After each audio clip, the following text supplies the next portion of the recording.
During World War II, there is one aircraft that is equally at home at 30,000 feet on a reconnaissance mission, as it is skimming at treetop level, taking the fight to the enemy's door. Capable of a 4,000-pound bomb load, it can smash its target with pinpoint accuracy, or deliver a 6-pound shell against a U-boat. No one is safe from its fury. With a speed of over 400 miles per hour, Something behind. Looks like a 190, about 1,000 yards away. it is so fast and maneuverable that the Germans award their pilots with 2 kills if they manage to shoot one down. Yet this aircraft was ridiculed from the start. In a revolutionary leap of design, it has no armor, has only a pilot and navigator, and even more bizarre, it is built entirely of wood. But by the end of the war, nearly 8,000 of these aircraft had been built. It had won the hearts of all who had flown it, and had become a legend in its own lifetime. It was called the Mosquito. It was a thrill, absolute thrill to be with those purring engines going, and you touch the stick to the left, it went to the left. It was superb. It was just a sheer joy to fly around with these 1,200 horses neighing on each side. It was a thing of beauty and a joy forever. It really was. Using extraordinary archive film and colour reenactments, Battle Stations goes into harm's way with the deadly Mosquito.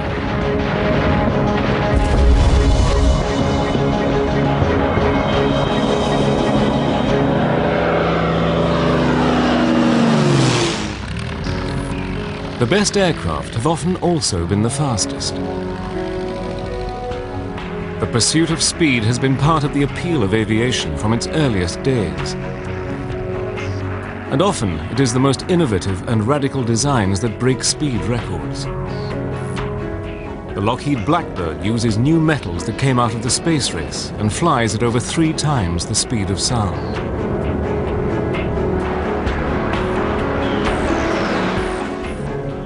Throughout the 1930s, one company in Britain was also obsessed with speed, and it was one man's dream to use a radical material to build the fastest aircraft in the world. The material was wood, and his name was Geoffrey de Havilland. He was so very determined. Anything he wanted to do, he got on with it and did it.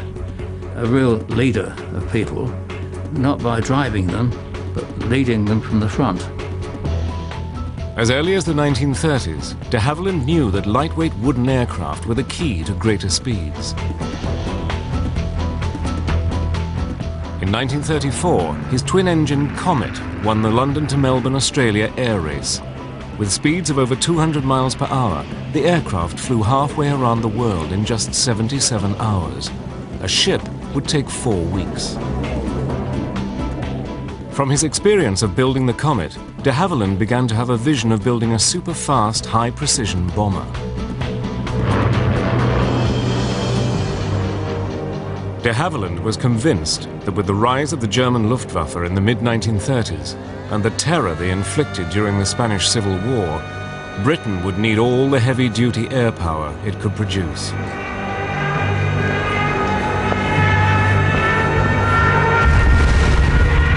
It took the British quite a while to realize that the Germans had innovative designs, monoplane fighters, but more importantly, they had medium bombers that were being developed, and they had, in effect, tested them in the Spanish Civil War from 1936 onwards.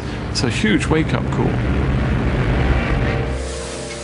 At the time, the British Air Ministry believed that the future of bombing was in huge, heavily armed conventional bombers such as the Lancaster and Halifax. Radical new designs of lightweight aircraft were scoffed at. But Geoffrey de Havilland had other ideas and continued working on designs for his new bomber. His dream was to construct a cheap, easy-to-build aircraft powered by 2 Rolls-Royce Merlin engines. Amazingly, it would have no guns, no armor plating, could carry up to 4,000 pounds of explosive, and with a speed of nearly 400 miles per hour, would be faster than any other aircraft in the world. But the most amazing concept of his vision was to build a warplane made entirely of wood. The aerodynamicists and the military men at the time ridiculed the idea, saying, "How can you build a modern bomber out of wood? How would it carry bombs? And how would it protect itself?" But de Havilland had all the answers. It wouldn't need to protect itself. Its defense would be speed. And as far as strength was concerned, pound for pound, timber has similar structural properties as aluminium and steel. There's a shortage in Britain in the late 1930s of metal workers, of people skilled in the new technologies of fighter aeroplanes, of bomber aeroplanes. What you did have, though, was a nation of cabinet builders, of woodworkers, of individual small craftsmen. But more importantly, you can actually mobilize all of these people to build it, and you can make it, in effect, a cottage industry. September 1939. With war in Europe, de Havilland is at last given the green light to build a prototype aircraft. Immediately, the de Havilland design team went into overdrive. Led by Ronald Bishop, they moved into a 17th century manor house called Salisbury Hall. This remote house was chosen to keep the new aircraft away from prying enemy eyes. By October 1939, work had begun on building a mock-up aircraft in the manor's enormous kitchen, and a hangar disguised as a barn was constructed at the western side of the moat. We were working often periods of time, 6.5 days a week, and at some periods from 7 o'clock in the morning till 7 o'clock at night. But they were racing against the clock. In the spring of 1940, Germany conquered France, and the British Army was swept off the beaches of Dunkirk. With the Germans poised for invasion, Britain was fighting for its survival. Every effort was focused on holding back the Germans, and de Havilland's wonder plane seemed destined never to leave the drawing board.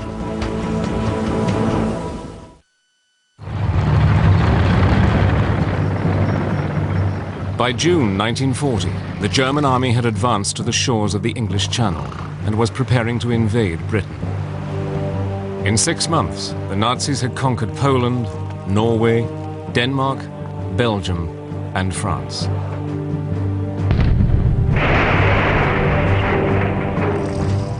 Britain was the only country left to face the onslaught of Nazi Germany.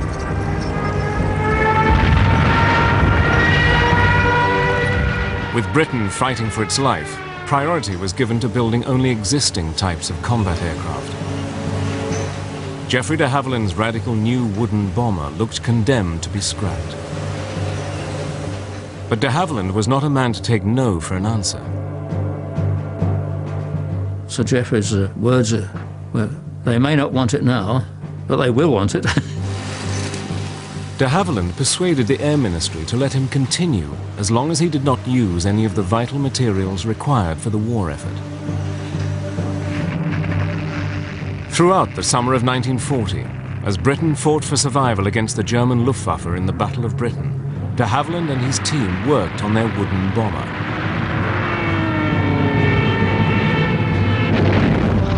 Finally, in December 1940, the aircraft was ready to be shown to the men from the ministry. It would be called the Mosquito. De Havilland had done the impossible. Using scraps from the British military machine, he had created the fastest aircraft in the world. We knew it would fly.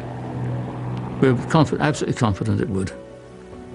And the question is how much better than the Spitfire it would be. Of course, we said it would be, and it was. 20 miles an hour faster. The Air Ministry was so impressed with its performance that they placed an order for 150 Mosquitoes. It was an amazing contract for an untried and untested aircraft. It's almost an impossible task. It's a wonderful thing to change from they don't want it And so give us more and more.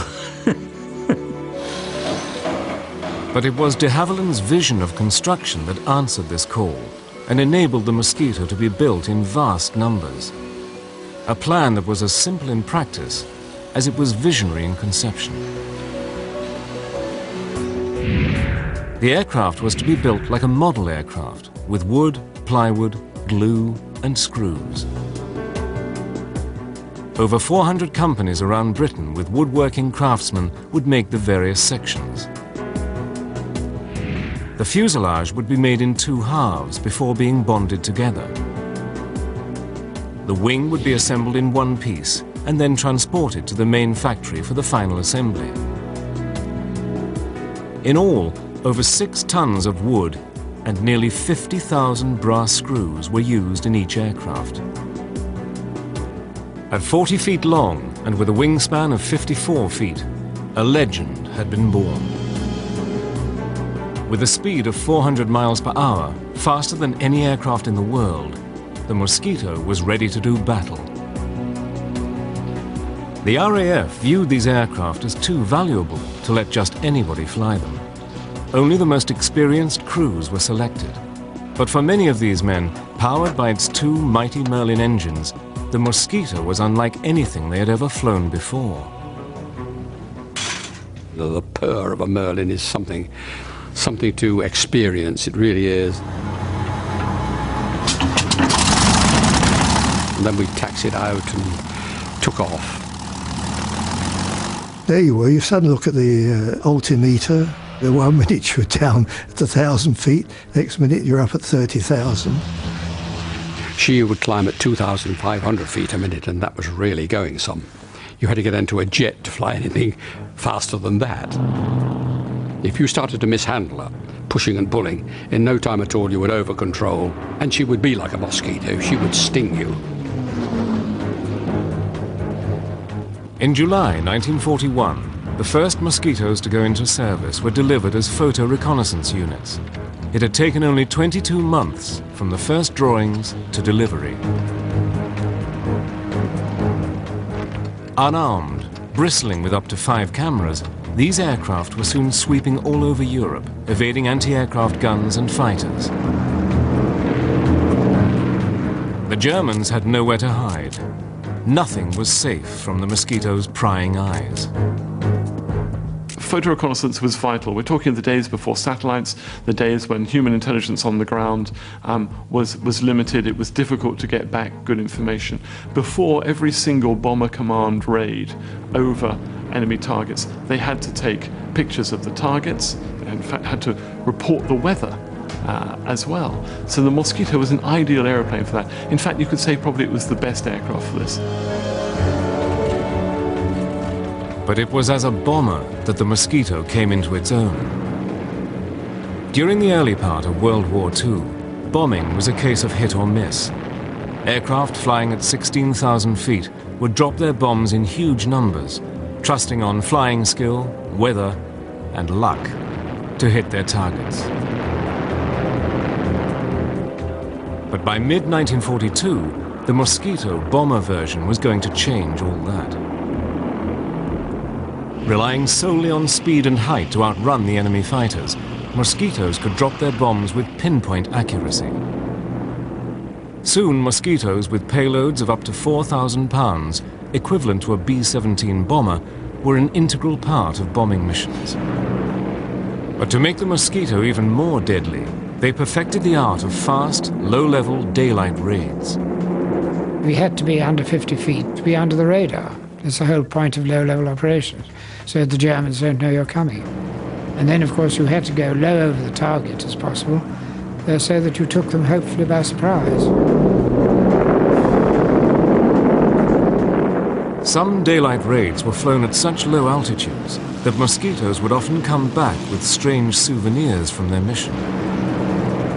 Many a Mossie pilot's come back with telephone wires draped round his tail wheel. I know I've come back with branches of trees that weren't planted in England. Mosquito squadrons were now becoming more and more daring in their attacks, none more so than the daylight raid against the Dutch Philips radio factory in Eindhoven. Intelligence had discovered that the Germans were using the factory for research into radar countermeasures and had to be destroyed. The raid would bring yet another unusual role for the Mosquito and its pilot. They sent for me 3 days or 4 days before the raid and said, "I've got a special job I want you to do. We've got a cameraman coming up, and I want you to fly with him down the Scheldt estuary, right down as far as Holland itself, and then turn round, come back, taking a film of the route, which we will all be taking to Eindhoven." On December the 6th, 1942, 10 Mosquitoes went for their target.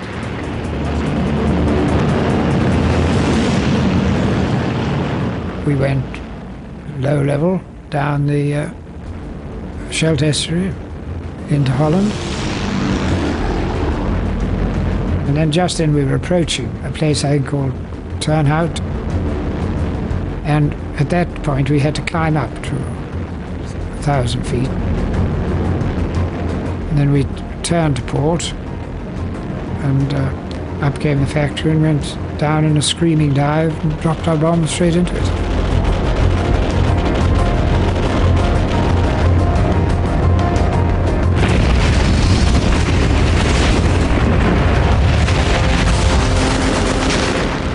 Racing for home, the Mosquitoes were caught in German anti-aircraft fire, or flak. Over the North Sea, disaster struck. The chap who decided to follow me, because he was on his first trip and he thought he'd follow an experienced pilot, and I'm afraid he caught a bit of flak because my cameraman suddenly called out, looking backwards, "God, he'd gone into the sea." I turned round and went back to the sea, and there was no dinghy or anything, just a cauldron of boiling water.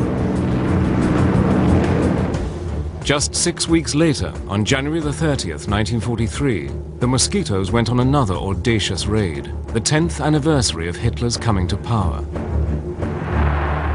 Intelligence learned that there was to be a major Nazi rally in Berlin, led by Reich propaganda minister Joseph Goebbels and Reich Marshal Hermann Goering, which was to be broadcast on German radio. This was too good an opportunity to miss. The aim was not to hit the site of the rally, but to create chaos and interrupt the broadcast. With their speed and range, 3 Mosquitoes hit Berlin at 11 a.m., interrupting Goering's broadcast. At 4 p.m., a second group hit, interrupting Goebbels. For the Allies, it was a major propaganda success. The Mosquito delivered to the Allies, particularly to the British, propaganda coups right the way through its service history, and all done by a small wooden aeroplane that the Germans had written off in their propaganda as being some sort of antique. Later, Goering was heard to say, "It makes me furious when I see the Mosquito. I turn green and yellow with envy. The British knocked together a beautiful wooden aircraft that every piano factory over there is building. They give it a speed which they have increased again." But if the Mosquitoes were spoiling Goering's day, the Allies knew that to spoil the Nazis' day, the Mosquitoes were going to have to bomb Berlin again and again until they smashed it into submission.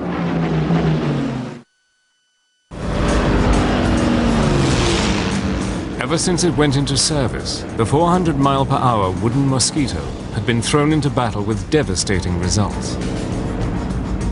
Whatever role it was asked to do, the Mosquito answered the challenge, always ready to take the fight to Hitler's doorstep. By mid-1943, the Mosquito was bombing Berlin on such a regular basis that the missions were known as the Berlin Express. But for the Mosquito crews, nothing was ever just a routine mission. We would take off after the Lancasters, perhaps 2 hours after the Lancasters had gone. And it was at that time that I really felt lonely. It was a very lonely feeling. And it was at that point that you could start thinking about what you were doing. You had to rely entirely on the navigator, who had radar aids and things like that. But then with the night closing in on you, suddenly began to realise that you'd left your homeland behind, and you were heading for you knew not what. After 2 hours, the much faster Mosquitoes caught up with the slow, lumbering Lancasters heading for Germany. Flying at 25,000 feet, the Mosquito crews looked down on the procession of bombers 7,000 feet below them. And then you would probably be treated to a sight you would rather not see, which was the German night fighter force intercepting the Lancasters. I mean, it's true to say that once the German night fighters found the bomber stream, they didn't let go. And they'd be there, hammering away at the flanks of the heavies, and you'd see a sheet of flame as a Lanc caught fire and then blew up. And this would be the melancholy procession to the target, and out of it too. It was just awful. But it was not only the night fighters that they had to get past. Like icy fingers of death, the German searchlights hunted for any Allied aircraft in the sky. The favourite thing for them to do was to pick up somebody with a searchlight and then fasten all other searchlights onto it. So it was like a moth in a candle flame, and it wasn't very long before you saw brr, brr, brr, one-way tracer going, and then an explosion as a Lanc or a Halifax went down. Suddenly, the most frightful glare suddenly hit the cockpit, and this blinding light, and I realised what it was, but at the same time, this bloody tracer came shooting past. So I just dived and twisted, and I got out of it. You could twist and turn if you wanted to, but generally speaking, they would hold you as you twisted and turned, follow you. The way to get out was to dive, so you could do a screaming dive and quickly fly away. Eventually, the Mosquitoes and Lancasters made it to their target. Having dropped their bombs and taken photographs, they then had to fly back through the searchlights before they reached Britain. For those crews who made it back, the RAF found a way of protecting them from the horrors of war. People came back shot up. And one thing I did notice about the bomber airfields, of course, no one was ever sick. You never saw an injured man around the place. If people arrived wounded, he'd be quickly spirited away. Everybody next day was there, booted and spurred and smiling. Nobody was dead, or if they were dead, they weren't there anyway. One squadron did nearly 200 missions within a year, and Mosquitoes bombed Berlin 220 nights in a row. By early 1943, a bigger, badder version of the Mosquito came into service, the fighter and night fighter Mosquito. Now armed with 4.303 machine guns, it could lay down a devastating storm of fire. During early trials, it was found that the flash of the guns was so intense that it momentarily blinded the crews. Modifications overcame this, and because of the grouping of the guns in the nose, Mosquito pilots now had a terrific concentration of firepower. Soon these first night fighters were in action, and with their new radar guidance systems were wreaking havoc on German bombers. The timing couldn't have been better. In June 1944, a new devastating weapon hit Britain.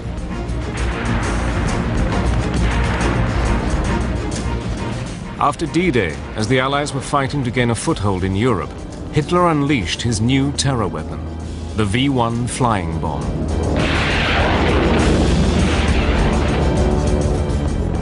Flying at nearly 400 miles per hour, equal to the Mosquito's speed, and packed with high explosive, the V-1s were aimed at London. Once they exhausted their fuel, they crashed down on an unsuspecting target.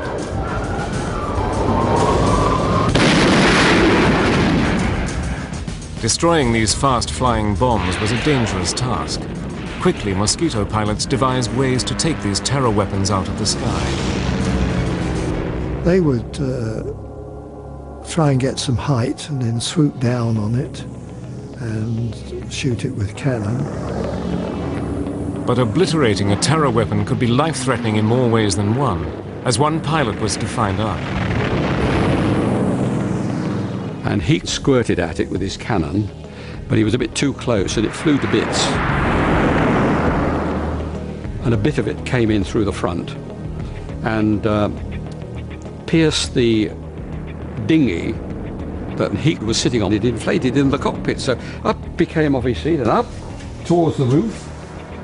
But he was very fortunate. He always carried a dagger down his boot. I don't know if he wanted to fight his way out of Germany, perhaps. He produced the dagger, stabbed the dinghy, and down it went, and he got home. When I heard the story, I was absolutely terrified, and I always carried a knife down my own boot after that, just in case.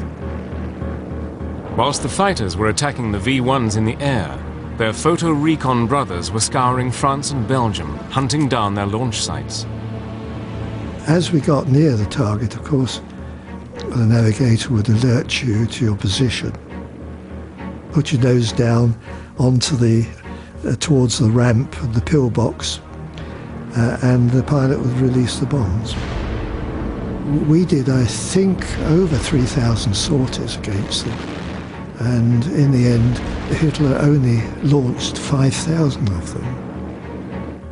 And it was an ideal target for the Mosquito. The Mosquito was made for V-1 sites. After just 9 weeks, the Mosquitoes had destroyed over 650 of these terror weapons. But the Germans were not beaten and were fighting as ferociously as ever. Once again, as the fighting intensified, the Mosquito would take its crews into harm's way and go down in history in one of the most daring and ingenious raids of World War II. From its early days, Coastal Command had used Mosquitoes as a vital weapon against harbours, shipping, and vicious German U-boat packs. But by 1944, it had a bigger sting in its tail. Called the Tetsi Mosquito, this aircraft carried a Molin 6-pound cannon with a kick like a mule. Rate of fire was about 1 every 2 seconds. You could fire it separately, and that's an automated one, 1 every 2, or you fired it yourself, carrying 24 rounds. Very formidable weapon. It was armour piercing. You should have allowed yourself a range of 1,000, 1,500 yards for the target, but not to go closer than 600 yards. The reason why you shouldn't go in less than 600 yards is because you might get a bit of shrapnel for your own gun coming off the U-boat. Another weapon the aircraft carried were 8 60-pound rockets. When they unleashed these terrifying weapons, it was equivalent to a broadside from a light naval cruiser. Once on target, nothing was safe from these fearsome Mosquitoes. It seemed that there was nothing that the Mosquitoes were not called on to try. Always ingenious, the military were constantly planning different ways to use this unique wooden aircraft against the enemy. But the deeds that made the Mosquito a legend were the daring low-level precision raids against the German Gestapo. It was as if the Mosquito crews had declared a personal war against the hated Nazi secret police.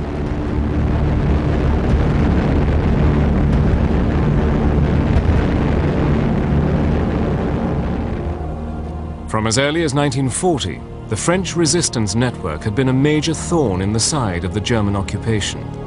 Its aim was to sabotage the Nazi war effort. By 1944, hundreds of these resistance fighters had been imprisoned at the notorious Amiens prison in northern France, and word had reached the Allies that on February the 19th, 200 French men and women would be executed. An ingenious plan was hatched. Mosquitoes would be used to bomb the walls surrounding the prison so that the resistance fighters could escape. It was called Operation Jericho.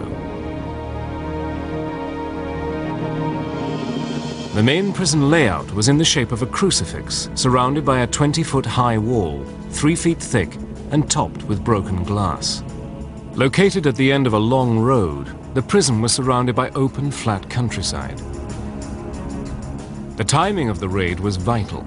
It had to be at midday when the prisoners were exercising in the yard and the guards were having lunch. Equally important was the placing of the bombs. Great care had to be taken so that enough explosive was used to smash a hole in the outside wall, but not so much as to kill all the inmates. When told of the danger, the resistance fighters replied they would rather die from RAF bombs than by a German firing squad. On the morning of the 18th of February, the Mosquito crews were told for the first time what their target was. We went into the briefing room around about 9:30, 10 o'clock in the morning. And on the table was a mock-up model of the Amiens prison. And we were told we were going to try and breach the walls and give the prisoners a chance to escape. The attack, timed for exactly 12 o'clock midday, consisted of 3 stages. One squadron was briefed to breach the walls, in other words, to toss the bombs or fly very low level and put the bombs at the base of the walls, if possible. The second squadron were to come in at 12:02 when the guards had gone to lunch and bomb the dining hall, mess hall, anything they could lay their hands on to keep the guards under control. In case of the first squadron not breaching the walls completely, or the second squadron not doing the guards' quarters, etc., then the third squadron would bomb the whole prison. As the crews waited for takeoff, it appeared that the raid might be cancelled. The weather had closed in, and all aircraft were grounded. It was very, very bad weather, low cloud and sort of spitting snow, you know what I mean? Very low cloud.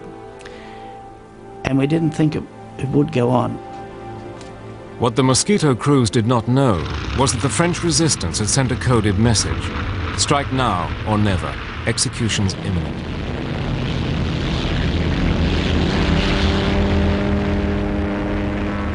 At the last possible moment, and with only 2 hours before the deadline, 18 Mosquitoes armed with a 500-pound bomb load took off in conditions worse than most of the crews had ever encountered.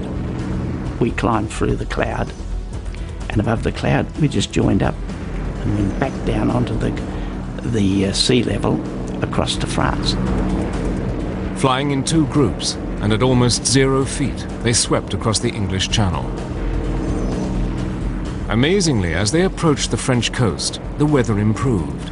It seemed that luck was on their side. When we got to France, it was covered in snow, of course, but it was clear, and we flew around and we picked up the road from Amiens to Albert. Long straight road, and we settled down for the run-in. In the fields around the prison, French resistance fighters anxiously searched the sky, waiting for the Mosquitoes to help their comrades escape. We could see the prison ahead, and we got down very, very low indeed, and we were coming down to around about 190, 180 knots. With only minutes to go, and with the Germans completely unaware, the Mosquitoes neared the prison. We opened our bomb doors about a mile from the prison, flying at about 10 to 15 feet. And we had to pull up to go over the walls. We let our bombs go, and they went through the base of the wall. I turned to starboard, and as I looked down, I saw the startled face of the machine gunner in the little cupola on top of the prison. We looked at each other, I suppose, and then I was down onto the deck in loose formation following the wing commander. The raid was a success, and the Mosquitoes had pulled off an amazing feat of courage. 255 prisoners escaped, but 37 were killed, along with 50 German guards. The Gestapo were vicious in their revenge, and 260 prisoners were killed in reprisal. The raid was a wake-up call to the Germans. As far as I can see, this was a brilliant piece of precision bombing. The first flight took out the walls, blew in the doors, allowed people to escape. The second flight took the walls down. In fact, they didn't need the third flight. I think it was a startling success because it would have demonstrated to the Germans that the Royal Air Force could place bombs wherever they wanted to across occupied Europe. The Mosquitoes continued to carry out their unique style of war against the Germans. It was a period that would see them operating deep inside occupied Europe. Using technology that was years ahead of its time, they hunted down the Nazis. No one was beyond the reach of the Mosquito.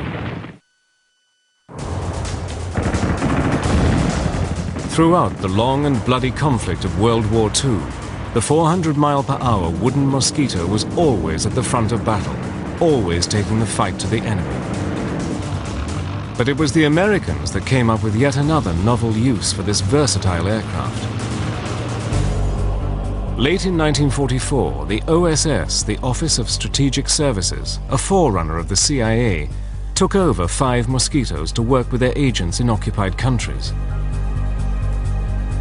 Because the war was moving so rapidly, intelligence was having a hard time knowing exactly what the enemy was doing.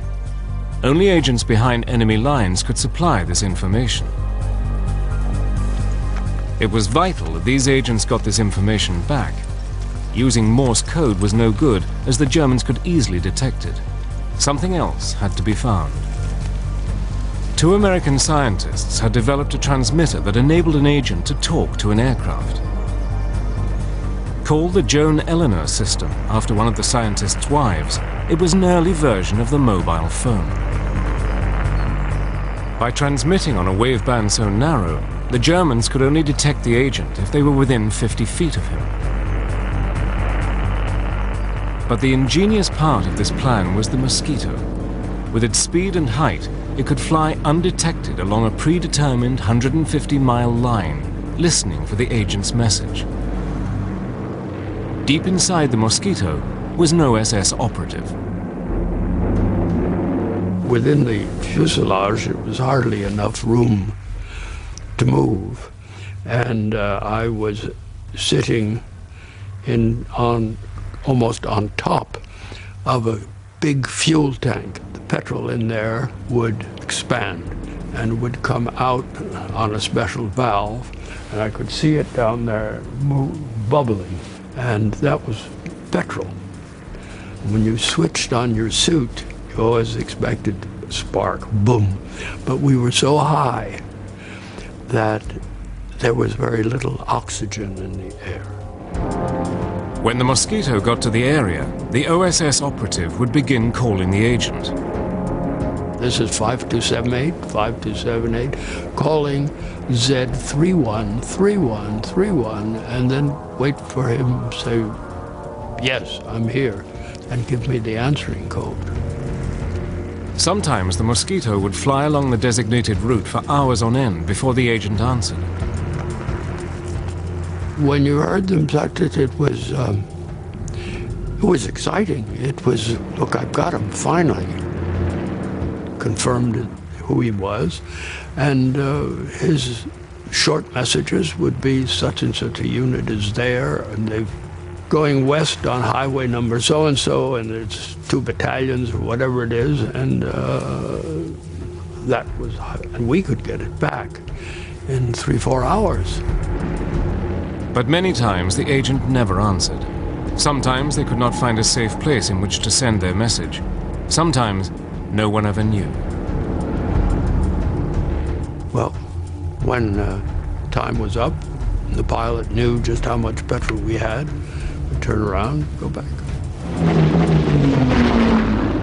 The Mosquito had for a long time been the weapon of choice as a pathfinder for the bombers.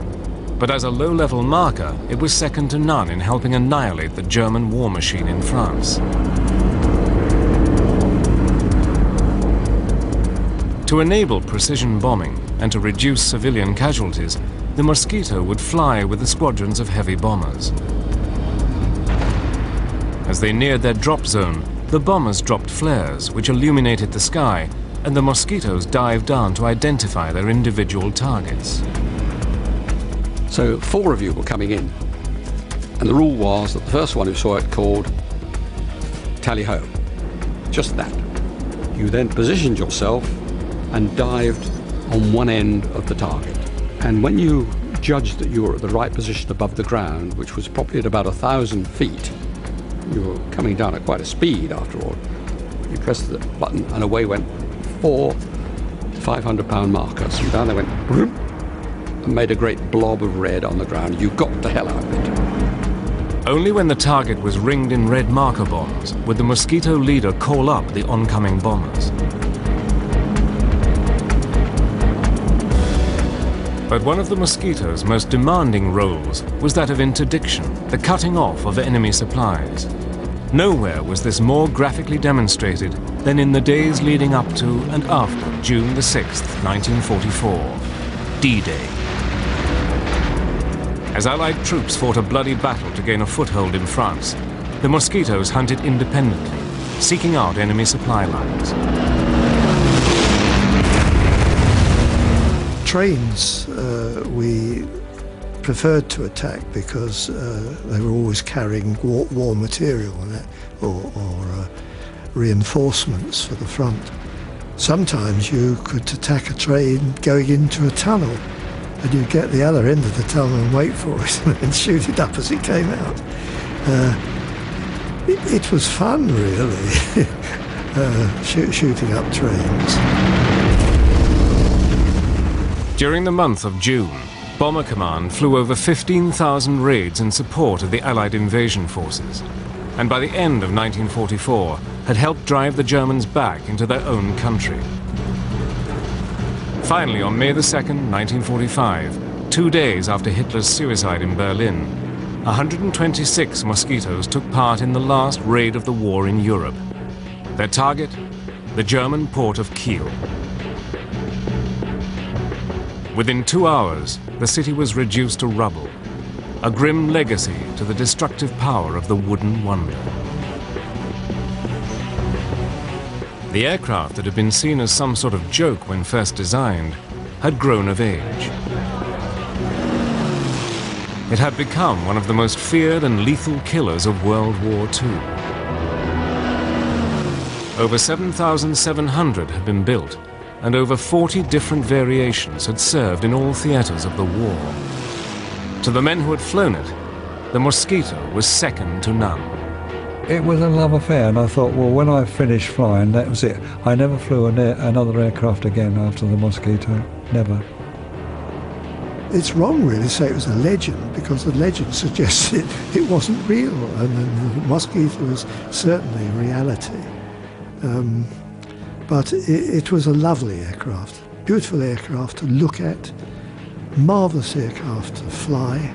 Well, in many cases saved my life, but I mean, I think the Wooden Wonder, it's been used before, but I think the Wooden Wonder really sums it up. It was.